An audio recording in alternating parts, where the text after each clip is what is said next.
يهد الله فلا مضل له ومن يضلله فلا هادي له ونشهد أن لا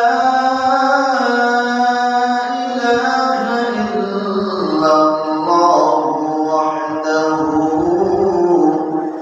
لا شريك له وأشهد أن سيدنا وسندنا وحبيبنا وحبيب ربنا وطبيبنا وطبيب قلوبنا ومحبوبنا ومعشوقنا ومولانا محمدا عبده ورسوله أرسله بالحق بشيرا ونذيرا وداعيا إلى الله بإذنه وسراجا منيرا فقد قال الله تعالى في كلامه المجيد وفي فرقانه الحميد সকলে পড়ুন আউযু বিল্লাহি মিনাশ শাইতানির রাজীম বিসমিল্লাহির রাহমানির রাহিম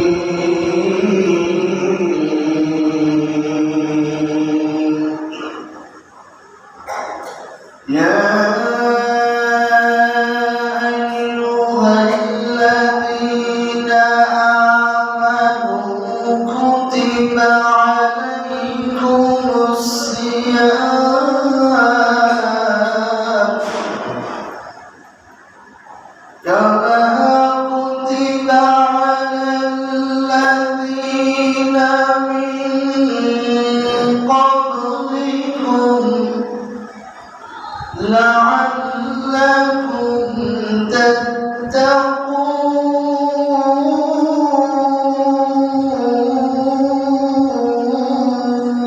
تتقون وقال النبي صلى الله عليه وسلم الصوم لي وأنا أجزي به أو كما قال النبي عليه الصلاة والسلام وقال تعالى في شان حبيبه مخبرا وعامرا إن الله وملائكته يصلون على النبي يا أيها الذين آمنوا صلوا عليه وسلموا تسليما اللهم صل على محمد وعلى آل محمد كما صليت على إبراهيم وعلى آل إبراهيم إنك حميد مجيد اللهم بارك على محمد وعلى آل محمد كما باركت على إبراهيم وعلى آل إبراهيم إنك حميد مجيد আলহামদুলিল্লাহ মহান রব্বুল আলামিনের দরবারে অসংখ্য অগণিত শুকর ও সুজুদ যে মহান রব্বুল কারীম আপনাদেরকে আমাকে আল্লাহ সুবহানাহু ওয়া তাআলা ঘরের মেহমান হিসেবে দুনিয়ার সকল ঝামেলা থেকে উপেক্ষা করে আমাদেরকে যাচাই বাছাই করে ভালোবেসে মহব্বত করে আল্লাহ তাআলার ঘরে আমাদেরকে আসার এবং বসার সুযোগ দান করেছেন। এজন্য সেই মহান মালিকের দরবারে আমরা শুকরিয়া আদায় করে বলি আলহামদুলিল্লাহ। সম্মানিত মুহাজিরিন, আল্লাহ সুবহানাহু ওয়া তাআলা যদি আমাদেরকে কবুল না করতেন, আল্লাহ যদি আমাদেরকে তৌফিক না দিতেন, তাহলে রমজানের আগের মুহূর্তে রমজানের আগের জুমায় আর একটি দিন পরে রমজান মুবারক শুরু হয়ে যাবে। খুব দামি একটি মাস, যেই মাসে একটি নফল ইবাদত করলে একটি ফরজ ইবাদতের সমান নেকি দেওয়া হয়। সুবহানাল্লাহ। এই মাসের কত দাম, যেই মাসে একটি ফরজ ইবাদত করলে আল্লাহ তাবারক ওয়া তাআলা খুশি হয়ে ওই বান্দা বান্দীকে 70টি ফরজের সমান নেকি দিয়ে দেয়। সুবহানাল্লাহ। সেই মহান মাস রমজানুল মুবারক 12 মাসের মধ্যে শ্রেষ্ঠ মাস, যেই মাসের সম্মানের ক্ষেত্রে আল্লাহ তাবারক ওয়া তাআলা জাহান্নামের দরজাগুলিকে বন্ধ করে দেয়। যেই মাস এমন বরকতপূর্ণ মাস, এত সম্মানী মাস, যেই মাসের খাতিরে আল্লাহ তাবারক ওয়া তাআলা ইবলিস শয়তানকে শিকলবন্দি করে দেয়, ইবলিসকে আমন্ত করে দেয়, যাতে দুনিয়ার মানুষেরা, দুনিয়ার মুমিন মুসলমানেরা যেন আল্লাহ তাআলার সাথে নৈকট্য অর্জন করতে পারে, তারা যেন জান্নাতের মেহমান হতে পারে। এজন্য আল্লাহ তাবারক ওয়া তাআলা এই মাসের সম্মানের কারণে, এই মাসের খাতিরে আল্লাহ তাআলা ইবলিস শয়তানকে শিকলবন্দি করে দিয়েছে। সুবহানাল্লাহ। তাহলে এই মাসের দাম কম না বেশি? আল্লাহ তাবারক ওয়া তাআলা এই মাসের পূর্ব মুহূর্ত একেবারে সন্নিকটে চলে আসছে। আমরা আল্লাহ যদি তৌফিক না দিতেন, আমরা আসতে পারে এই পর্যন্ত পৌঁছাতে পারতাম না। ঠিক না ঠিক? কারণ গত বছর এই রমজানের আগের জুমায়, শাবান মাসের শেষ জুমায় আমাদের এলাকার মহল্লার আরো কিছু মানুষ দুনিয়ায় জীবিত ছিল কিনা? কিন্তু তালাশ করলে, খোঁজ করে আমরা দেখতে পারবো যে সেই মানুষগুলির ভিতর থেকে কিছু মানুষ আর দুনিয়ায় জীবিত নাই। তো আল্লাহ যদি চাইতেন তাদের ভিতরে আমাদেরকেও, আমাদের নামের লিস্টেও তাদের অন্তর্ভুক্ত করতে পারতেন কি পারতেন না? অবশ্যই পারতেন। কিন্তু আল্লাহ দয়া করে, মায়া করে, ইহসান করে, ভালোবেসে আল্লাহ আমাদেরকে এখনো পর্যন্ত এই দামি মাসের সম্মানিত মাসের আগ পর্যন্ত, সন্নিকট পর্যন্ত আল্লাহ তাআলা আমাদেরকে পৌঁছে দিয়েছেন। এজন্য আমরা খুশি না বেজার? যদি খুশি হয়ে থাকি, আমার সেই মহান মালিককে খুশি করার জন্য, সন্তুষ্ট করার জন্য জবানকে উঁচু করে অন্তরের অন্তঃস্থল থেকে আমরা সকলে আবার আওয়াজ করে বলি আলহামদুলিল্লাহ। কারণ যত আল্লাহ তাআলার নিয়ামত আদায় করব, আল্লাহ তাবারক ওয়া তাআলা আমাদের নিয়ামত আরো বাড়িয়ে দিবেন। সুবহানাল্লাহ।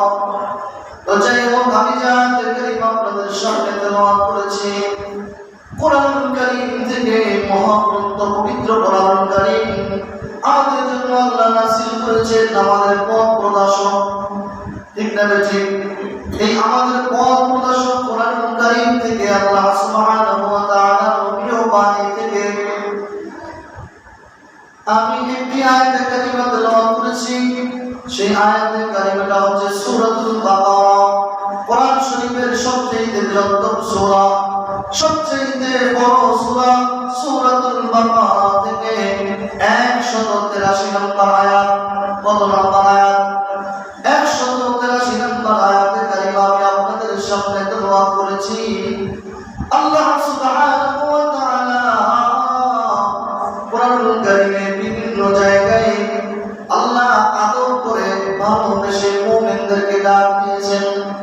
আল্লাহ বলেছেন, ইয়া আইয়ুহাল্লাযীনা আমানু, হে আমার ঈমানদার বান্দা বান্দীরা, আল্লাহ তাআলা মায়া কণ্ঠ দিয়ে আল্লাহ মুমিনদেরকে কত সুন্দরভাবে ডাকেন। আল্লাহ ঠিক সেইভাবে এই আয়াতের শুরু অংশ আল্লাহ মুমিনদেরকে ডাকেন, ইয়া আইয়ুহাল্লাযীনা আমানু, হে আমার ঈমানদার বান্দা বান্দীরা, হে আমার মুহাব্বতের বান্দা বান্দীরা, হে আমার ভালোবাসার বান্দা বান্দীরা, ইয়া আইয়ুহাল্লাযীনা আমানু, হে আমার ঈমানদার বান্দা বান্দীরা, কুতিবা আলাইকুমুস সিয়াম, আমার আল্লাহ ডাক দিলেন, কুতিবা আলাইকুমুস সিয়াম, আমি আল্লাহ তোমাদের উপরে ভালোবেসে মহব্বত করে আমি আল্লাহ রমজানের রোজাগুলোকে ফরজ করে দিয়েছি। সুবহানাল্লাহ। এজন্য আমরা খুশি না বেজা? খুশি। রমজান পাওয়ার কারণে আমাদের লাভ না লস? লাভ। এজন্য আল্লাহ বলেন, আমার আদরের বান্দা বান্দীরা, কুতিবা আলাইকুমুস সিয়াম, জেনে রেখো আমি আল্লাহ তোমাদের উপরে রমজান মাসের রোজাকে ফরজ করে দিয়েছি। এরপরে যদি আপনি চিন্তা করেন যে আল্লাহ এই রমজানের এই কষ্ট, রমজানে না খেয়ে থাকা, সিয়াম সাধনা করা, এটা আপনি আমাদের উপরে চাপিয়ে দিলেন, এটা কি অন্য কোনো পূর্বপুরুষদের উপরে তাদের উপরে কি ফরজ ছিল নাকি শুধু আমাদের উপরে আপনি চাপায়া দিলেন? আল্লাহ এই জন্য আয়াতের বাকি অংশে বললেন, কামা কুতিবা আলাল্লাযীনা মিন ক্বাবলিকুম, আমার আল্লাহ জানালে বান্দারে শুধু তোমাদের উপরে আমি আল্লাহ রমজানের রোজাকে ফরজ করে দিয়েছি এমনটা নয়, বরং তোমাদের পূর্ববর্তী যারা ছিল, তোমাদের আগেকার উম্মত যারা ছিল, আমি আল্লাহ তাদের উপরে রমজানের রোজাকে ফরজ করে দিয়েছিলাম। সুবহানাল্লাহ।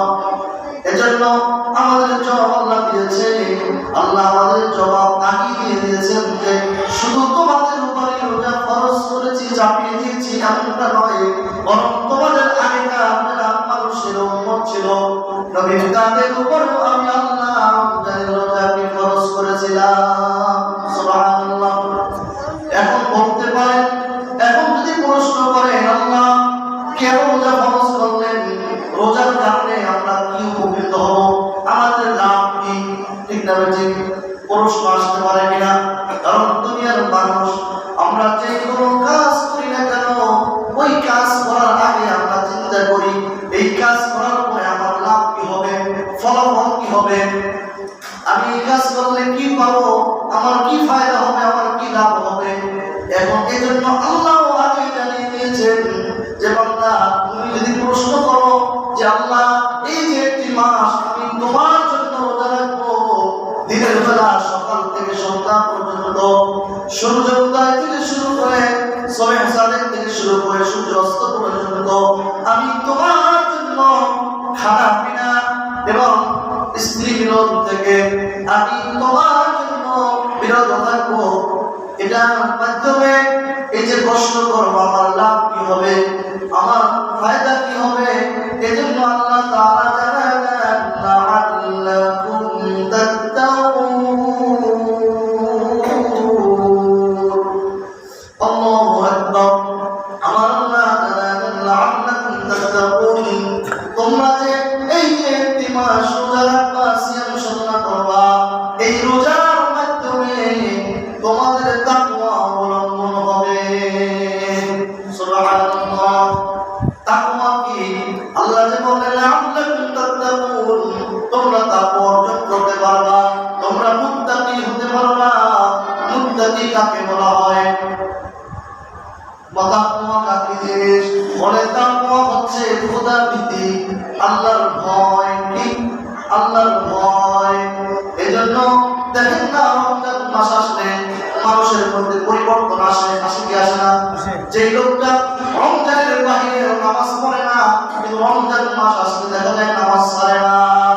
কারণ আল্লাহ যে বলেছে কুতিবা আলাইকুমুস সিয়াম কামা কুতিবা আলাল্লাযীনা মিন ক্বাবলিকুম লাআল্লাকুম তাত্তাকুন।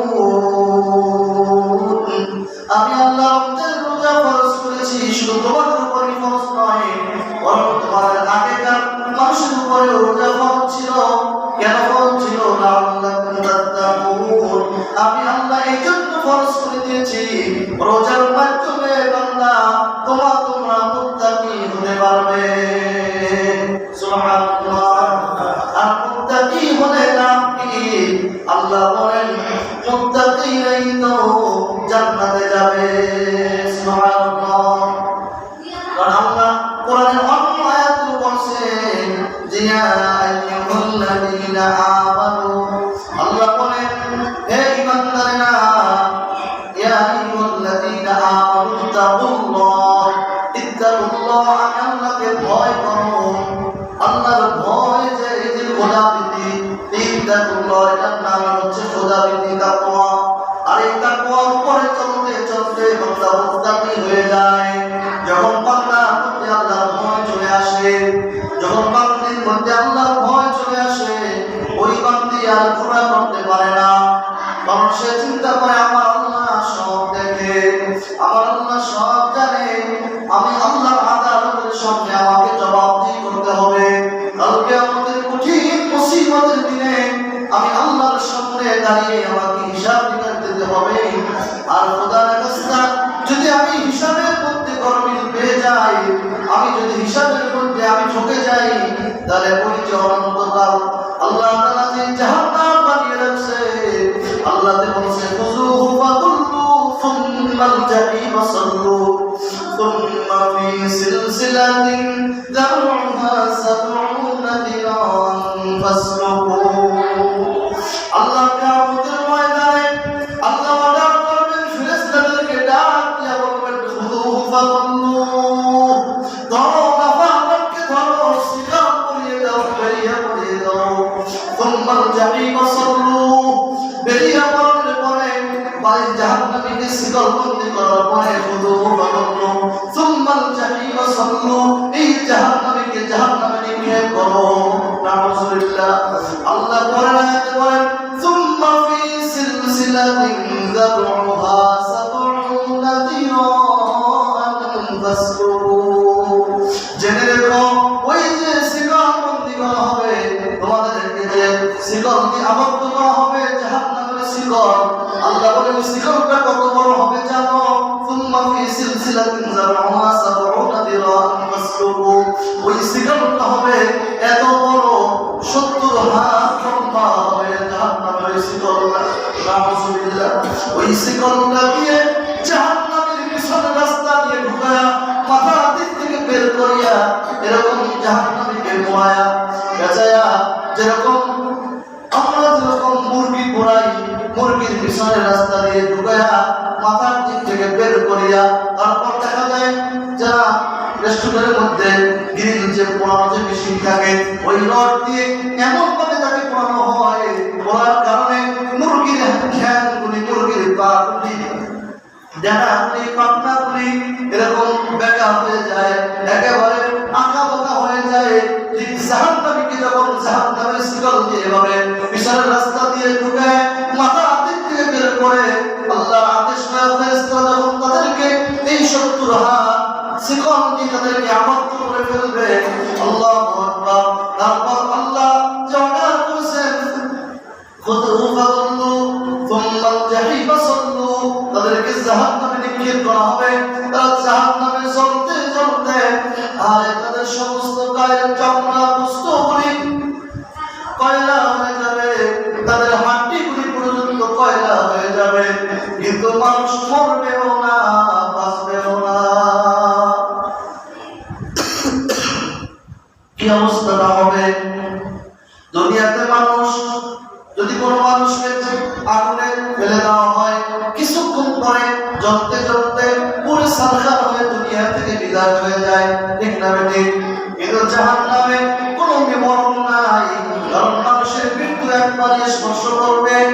যেরকম দুনিয়াতে মানুষ একবার আল্লাহ দুনিয়াতে পাঠাইছে, দ্বিতীয় পর্যায়ে আবার মরণ দান করবেন, মরণ দান করার পরে আবার যে আল্লাহ দ্বিতীয়বার উঠাইবেন, আর কোনদিন মানুষের মৃত্যু স্পর্শ করবে না। কিয়ামতের ময়দানে আল্লাহ মানুষদেরকে হয় বিচার কার্য করার পরে হয় সে জাহান্নামে যাবে, না হয় সে জান্নাতে যাবে, কোনদিনও তাকে মৃত্যু স্পর্শ করবে না।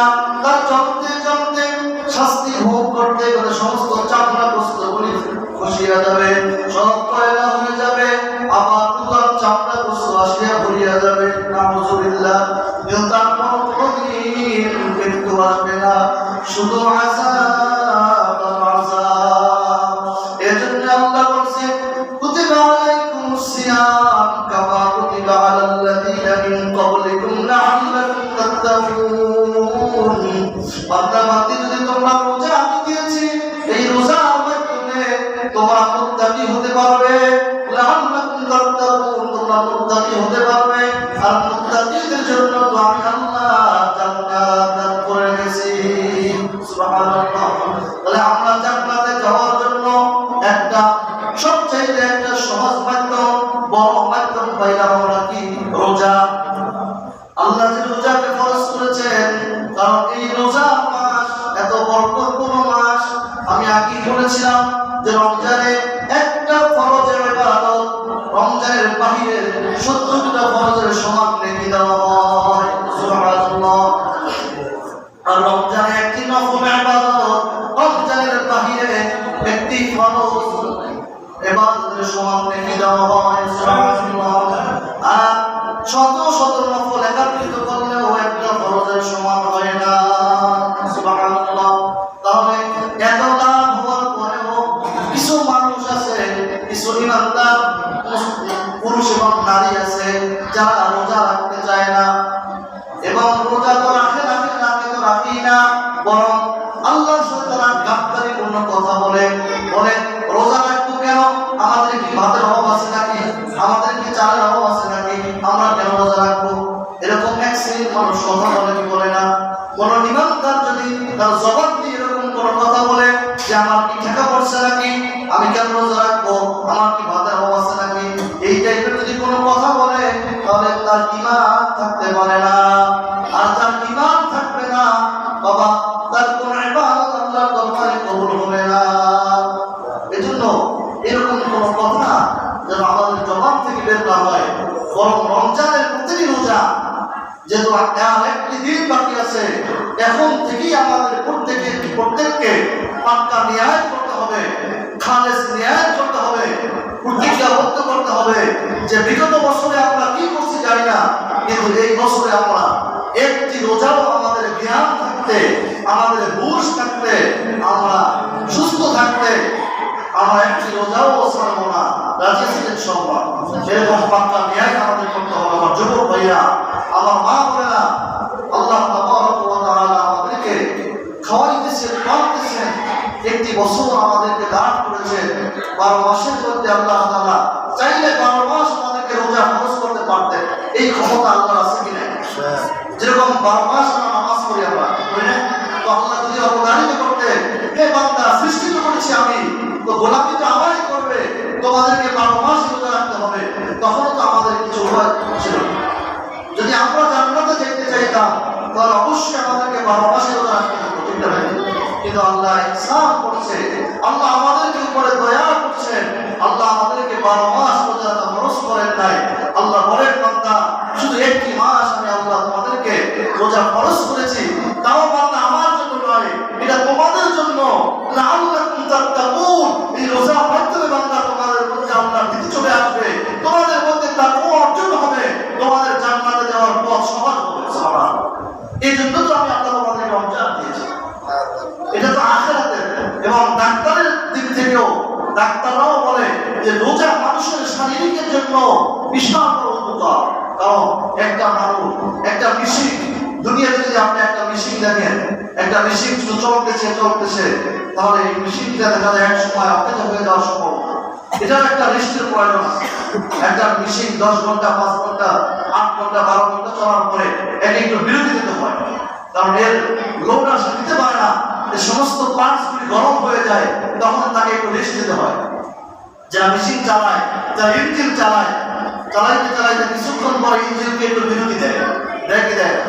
তাহলে আমাদের শরীরটা তো একটা ইঞ্জিন, সারাদিন শুধু যদি খেতে থাকি তাহলে আমাদের শরীরের মধ্যে খাবারের কারণে দেখেন মানুষের অনেক রোগ হয়। অতি খাবারের কারণে, বেশি ভোজন করার কারণে মানুষের মধ্যে অনেক রোগ দেখা দেয়। আল্লাহ তাবারাক ওয়া তাআলা এই জন্য এই শারীরিক সুস্থতার জন্য রোজা একটা বড় উপকারিতা। রোজার মাধ্যমে অনেকে বলে, অনেক সময় পরীক্ষিত যে অনেকে গ্যাস্ট্রিক থাকে, দেখা যায় বলে রোজা আমার গ্যাস্ট্রিকের কারণে রোজা রাখতে পারি না। কিন্তু দেখা যায় এরকম মানুষের মুখ থেকে শুনেছি যে রোজার পাশে তার গ্যাস্ট্রিক চলে যায়, রোজা রাখার কারণে তার গ্যাস্ট্রিক ভালো হয়ে গেছে, সুবহানাল্লাহ। এবং রোজা রাখার কারণে তার আরো অন্য রোগ থেকে সে মুক্তি পেয়েছে। এই জন্য রোজা যেরকম আখিরাতের জন্য আমাদের ফায়দা, তেমনি ভাবে দুনিয়াতেও আমাদের শরীরকে সুস্থ রাখার জন্য, শরীরকে ঠিক রাখার জন্য, শরীরকে সতেজ রাখার জন্য রোজা একটা বিরাট উপকারী একটা ঔষধ। রোজা একটা বিশাল একটা উপকারী। এই জন্য ডাক্তাররা বলে, ভালো ডাক্তার যারা, যেমন বাংলাদেশে জাহাঙ্গীর কবির একজন আছে, যিনি এরকম সেই টিপস দিয়ে থাকে যে মানুষের খাবারের কিছু মেনু দিয়ে থাকে, তাদের যে একটানা 12 ঘন্টা 14 ঘন্টা তোমাকে ফাস্টিং করতে হবে, খাবার থেকে বিরতি থাকতে হবে, তাহলে তোমার অনেক রোগ থেকে বিরত থাকে। কিন্তু এই জন্য দেখেন রোজা আমরা তো ডাক্তাররা যেটা যুগের পর যুগ গবেষণা করে বের করছে, আমার আল্লাহ সুবহানাহু ওয়া তাআলা শুরুতেই আমাদের উপরে সেই নিয়ম অবধারিত করে দিয়েছে যে বান্দা তুমি রোজা রাখো। রোজার কারণে তোমার যেমনি ভাবে তোমার কলব পরিষ্কার হবে, তোমার আত্মা সুস্থ হবে, তোমার মধ্যে তাকওয়া অর্জন হবে, তোমার এই কলবের গুনাহ ময়লা জম যেরকম ঝরে যাবে, তোমার কলবটা যেরকম সুস্থ কলবে পরিণত হবে, তেমনি ভাবে তোমার শরীরের সমস্ত রোগ ব্যাধি, তোমার শরীরের সমস্ত জামগুলিও রোজার কারণে ঝরে যেয়ে তোমার শরীরটাও যেরকম সতেজ হবে, তোমার শরীরটাও সুস্থতা হবে, এবং পাশাপাশি তোমার কলবটাও পরিশুদ্ধ হবে। তাহলে আমরা যদি শরীরের সুস্থতা চাই, আমরা যদি কলবের সুস্থতা চাই, কলবকে যদি পরিশুদ্ধ করতে চাই, তাহলে আমাদের রোজা একটা বড় মাধ্যম। এজন্য রোজা আমাদেরকে রাখতেই হবে, এবং রোজা ইসলামের 5টা মূল ভিত্তির একটা অংশ। যেরকম এই মসজিদটা কয়েকটা পিলারের উপরে দাঁড়িয়ে আছে, কয়েকটা পিলারের উপর এটা নির্মাণ করা হয়েছে। যদি এখান থেকে কোনো একটা পিলার ভেঙে দেওয়া হয়, তাহলে এই মসজিদটা পুরাই নষ্ট হয়ে যাওয়ার সম্ভাবনা, পুরাই ভেঙে পড়বে, ক্ষতিগ্রস্ত হয়ে যাবে। তাহলে ঠিক তেমনি ভাবে ইসলামের মৌলিক 5টা স্তম্ভ আছে, ইসলাম 5টা মূল স্তম্ভের উপরে দাঁড়িয়ে আছে। এর মধ্যে এক নম্বর হচ্ছে ঈমান।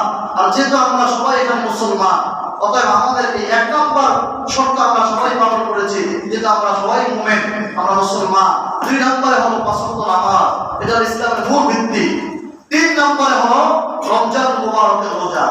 আর এই 3টা ইবাদত এটা আম ভাবে সকলের জন্য, চাই কি ধনী আর গরিব, চাই কি সুন্দর আর কালো, চাই কি বংশীয় আর নর্মাল বংশীয়, যে লেভেলের হোক না কেন, ধনী গরিব সকলের জন্য এই 3টা স্তম্ভ, 3টা আম ভাবে সকলের উপরে ফরজ। আর বাকি যে 2টা আছে স্তম্ভ, সেটা হলো হজ এবং যাকাত।